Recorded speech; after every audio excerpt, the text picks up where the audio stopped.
Good afternoon. I'm Lisa Broom with the Cbc News Break. An 18-year-old man arrested in the courtyard of the Bridgetown Magistrates Court this morning with a Glock in his possession. This after he was searched by lawmen and found to be wearing several pants with the weapon concealed underneath. The youth has been identified as Shaquille Greenidge of Kensington Lodge, St. Michael. Investigations into the matter are continuing. Lawmen will today launch a response to the recent wave of violence in Britain's Hill. Senior members of the force are expected to see and hear firsthand the problems associated with the community as they stage a walkthrough of some sections of the St. Michael community.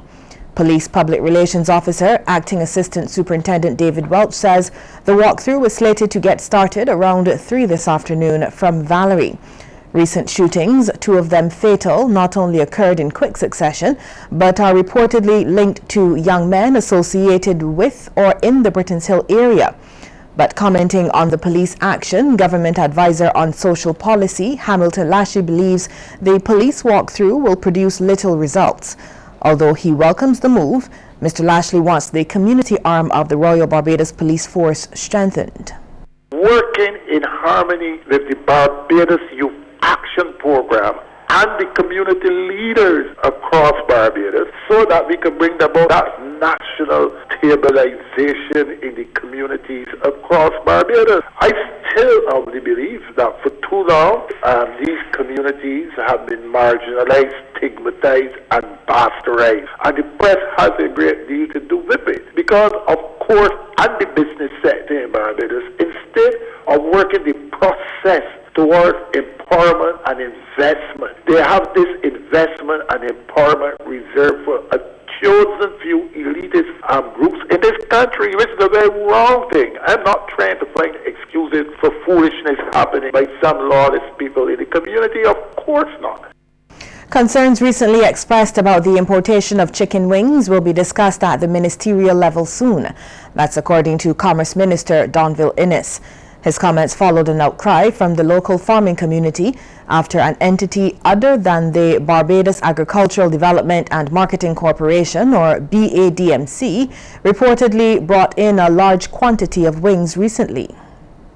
Chicken wings are one of those items that are on a license, and therefore anyone importing chicken wings into Barbados will have to receive a license issued by the Ministry of Commerce. And the Ministry of Commerce consults with the sole importer, who's the BADMC as far as I know.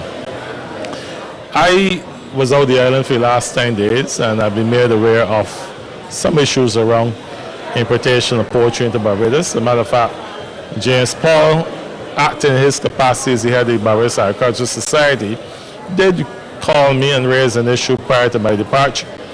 And I agreed that I would meet with all parties upon my return to the island, and that meeting is scheduled for Friday. Soca lovers will have opportunities to learn more about some of the island's top soca artists this crop-over season.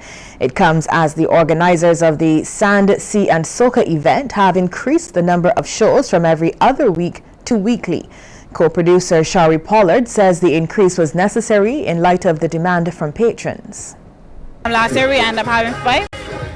Yeah, this year we have pushed to 7. We would like to do a little more. The idea is that we would like it to span for the whole, like from June to July, covering the whole season every week. Last year we took the approach of doing every other Wednesday because we weren't sure how it was going to go. This year we've pushed the envelope a little more. We're trying to do it every single week. Well, the event is in its 2nd season and the first show came off last evening at Pure Ocean Restaurant and featured Mr. Blood. Co-producer Anderson Timeless Birch also spoke about the shift to a new venue this year.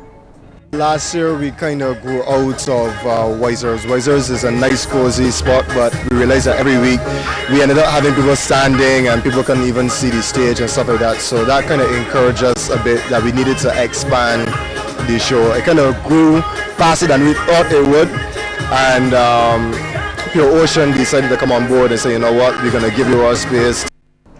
We'll have regional and international news after this break. Stay with us.